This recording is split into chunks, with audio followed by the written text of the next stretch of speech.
Network to the world. Subscribe now to the Hot 97 YouTube channel. It's Ebro in the Morning with Laura Stiles and Rosenberg. All right, boys and girls, we have been able to track down and connect with the director of the DMX documentary, which was on HBO Max. Yeah. That's right. Yeah. Ebro, Laura Rosenberg. Good morning, Chris Frierson. Am I saying your last name right? You are saying it correct, my man. Well, thanks for coming on the program. I was guffawed, taken aback even, when I heard of this DMX documentary on HBO Max. I was like, how come this isn't?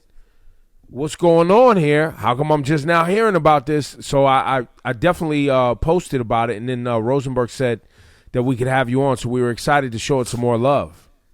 Yeah, I appreciate it, man, because I saw that somebody sent me that tweet, and then I was like, well, yeah, like let's see if we can do something. Did it end up coming out in a way like? And by the way, you guys can watch it all right now. The documentary. What's the name of the doc, Chris? It's DMX. Don't Try to Understand. And Don't Try to Understand is on HBO Max. It's easy to find once you're on there, and I absolutely loved it. Did it come out in a way where it did kind of creep up on us, or do we just miss this? I feel like, I mean, they did their marketing thing, and I don't know how that world works. So it seemed like a lot of people, some people took by surprise, and then other people like were anticipating it. So yeah, that's they did their job. So when I saw you tweet, maybe I'm just too close to it, and I feel like it should have been a bigger deal. You know how like when you're really passionate and close to something, you're like, how come everyone isn't talking about this? Yeah. They probably did their job, and I just, since it didn't, if I don't see it, nobody saw it. Right. If I didn't see it, it's not good enough. And that's absolutely not facts. So, but the documentary is a very, very, it's a very great look into DMX, and just the whole emotional roller coaster of him. Correct? Yeah, I mean, I think what we aimed to do from the onset was really not do like a DMX biopic or anything of the sort, but just, see Earl as a man. DMX is a byproduct of Earl, and vice versa. So the focus was really on seeing this person as a three-dimensional character, a person who I think often in the media has been made out to be some sort of, cartoonish character, Well put. And take us through the process of doing it, because I do remember I was doing my podcast at Mass Appeal around when you guys were shooting this. Yeah. And I remember hearing you guys were having very long nights, following him around every day. We see it all through the doc. And for people who haven't seen it yet, what makes it an awesome doc is it follows him when he gets out of jail. For how long a period exactly? He was in for a year. No, how long did you follow him? For a year. Like the process, we were like, we want to do a year in someone's life. So it's really cool in that you guys, you feel very close to him in that process. But take us through it, man. Like, what were those early days like? I know there were some very late nights, and I sort of remember having a conversation. I hope I'm not speaking out of school at this point, but there were some conversations for you guys about how much to include about some of his, maybe behaviors that would have worried people a bit to have in there. Yeah, I mean, because you were around. I remember talking to you about it in the office, because we were all zombified at certain points in time, because you're following Earl, which is a challenge in and of itself, without cameras and having to worry about money and things like that. But from the jump, it really was, we wanted to do something, and he was about to go in. And so this was January of 18. And throughout the course of 18, I tried to contact the warden down in West Virginia where he was at, and nothing worked. And I became friends with his manager. And so we just had this plan. We're just going to show up and tag along with his manager and his friends to go pick him up from jail. And that's what we did. So that scene at the beginning where he comes up and says, hey, you weren't fucking around. He's serious, because he's like, oh, I heard there was going to be cameras, but I didn't know. And that was the moment that moment was when I met him for the first time. We just hopped in the trucks and proceeded on like a 3-day journey up to New York, which culminated that he had to go immediately to some like really shitty like club in Staten Island and perform. Like Oh my gosh. And he was like, "Yo, how we get to Staten Island?" And he was like, "We was drive there, yeah." But it was a that during that time period is where I got to know him. I think some of like the trust was established just because we just kicked it and talked for 3 days in a car. Chris, was he for the most part open and comfortable with having you guys? Because I mean, you guys are strangers, who just happened to just jump on. Was he comfortable with you guys, or were there times where he was like, "Get out of my face, not today"? I think it all started from that ride. I think the ride was sort of, we got in the car and I'm sitting there with one of my favorite rappers of all time, and I'm just filming, but we're just talking. We're not having these like sort of, I'm not asking him anything that I think he was expecting to ask. I was just talking to him as like a normal person. And we just sort of, I think half of it was his elation about getting out of jail. And then it's someone just to talk to. And I think from that point on, he was like, all right, these dudes they're all right. They're not trying to, be on some gotcha type stuff or salacious things, because I wasn't interested in that. Later on, there wasn't really a moment where he ever was like, not today. He gets frustrated much like everybody else, but it was more the situations that he was in rather than me being around. Was there ever, throughout getting to know him, did you begin to understand or get any insight into kind of like how on a day-to-day he copes with his traumas and his past, and how he, and just how he's managing those emotions every day? I mean, you see it. One of the, with a situation like this, is I'm sure you guys know, you have an artist, and then there's all these people around the artist who all want different things, and this, that, and the other thing. And from a filmmaker's perspective, you're kind of like have this bird's eye view of all the palace intrigue that's happening around this person who eventually becomes your friend. And so you're watching him try to manage things that you see are going on. And, there's a responsibility to tell him because we became bros, like when I thought people were doing things that were not kosher. But to your question rather, he's just very introspective, and you always could see him watching a room. It could be chaos, backstage at a club, wherever, and you just see him looking at everybody, and he's processing everything that's happening. And he knows he's very aware of the things that are going on around him, but at the same time, he doesn't sometimes stop them, because I think he believes that they're sort of inevitable to a certain extent.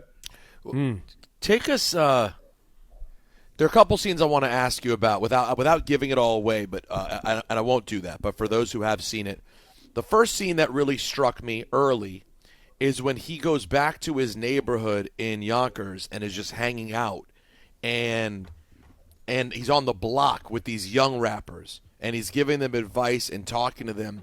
And he, like, they're drinking, smoking, hanging out. And he, like, breaks down, hugging and crying some kid he doesn't even know.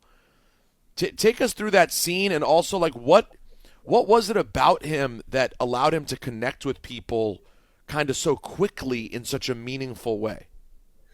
I think, to answer the second part first, the thing that's always attracted to me to Earl, and I saw this throughout that year, is that he's like one of the everyman rappers. Like, when he came out, he wasn't rapping about anything. He wasn't talking about girls or cars or, things of that nature. He was talking about pain and trauma and suffering and abuse and drugs. And these are things that are universal, and they're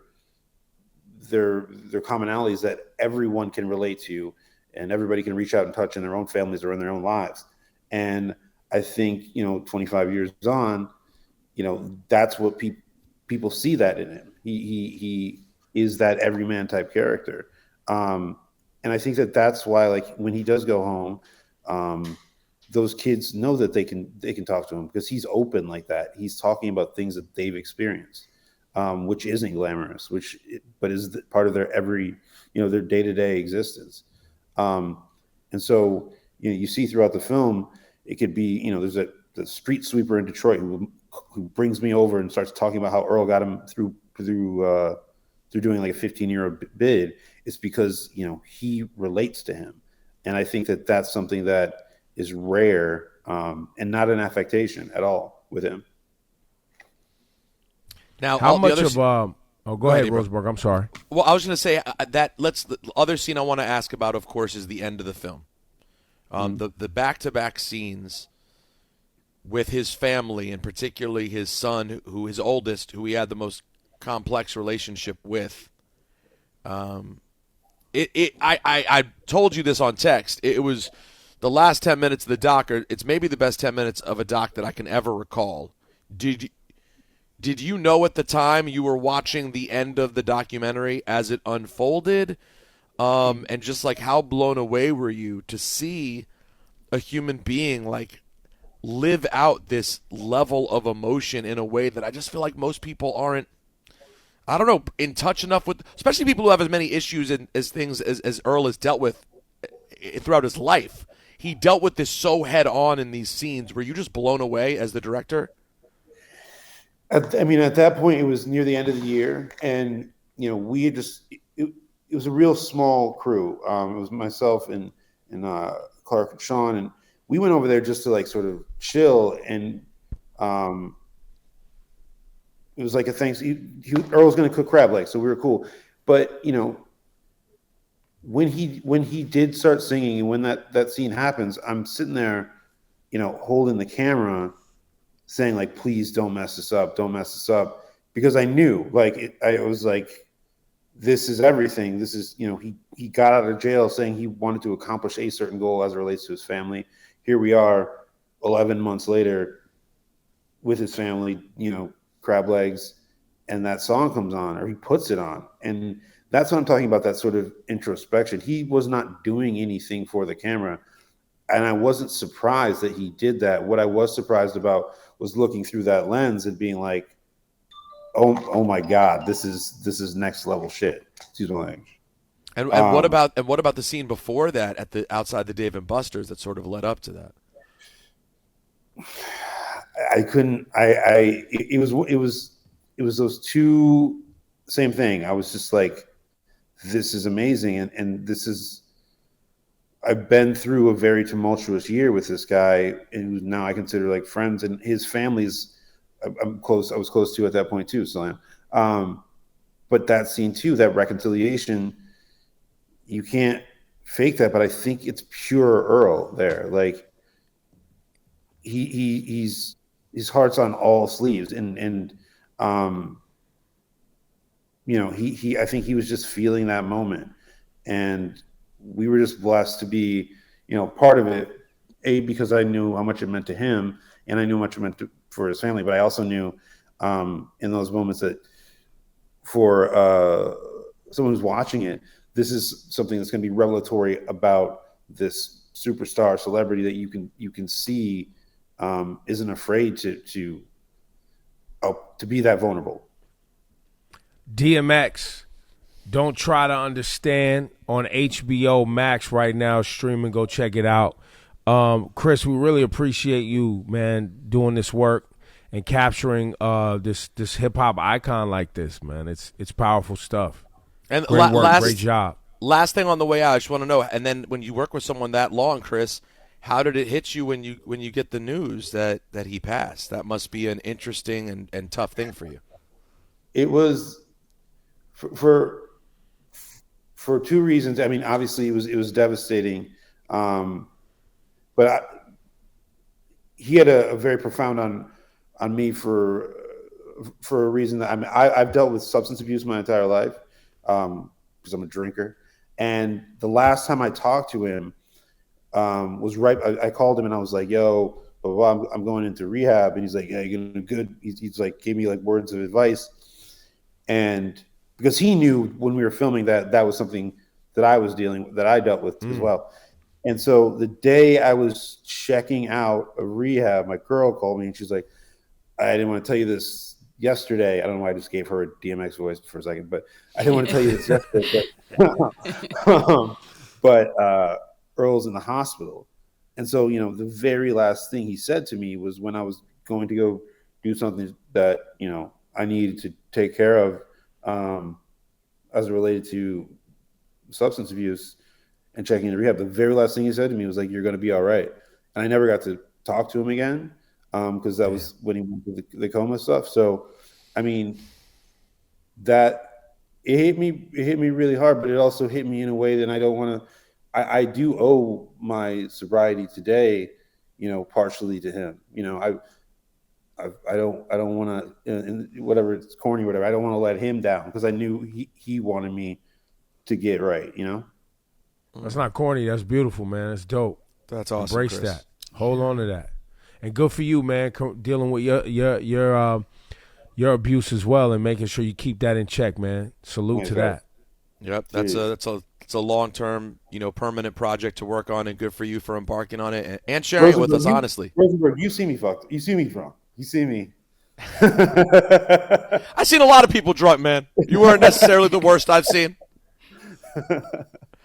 We appreciate you, though, man. And for anyone out there over the holidays want to watch something with the fam, like this is my girl just turned it on Thanksgiving Wednesday or Thursday night.